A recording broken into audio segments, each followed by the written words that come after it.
Hi, my name is Dave Andrews. Today I'm going to show you how to make the degree symbol in Word. What we're going to do is open up Microsoft Word by clicking on the Start button, go into All Programs. Let's find Microsoft Office, and we're going to click on Word.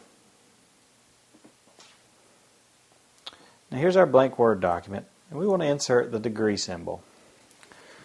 So what I'm going to say is 100 degrees is equal to 100, and then we want to put the degree symbol by clicking on Insert at the top, and under Symbols we want to select Symbol, and then click on More Symbols.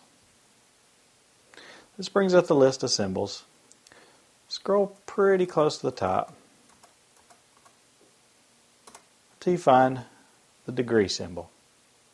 Just select it and it'll say degree sign at the bottom and say Insert. Now let's close.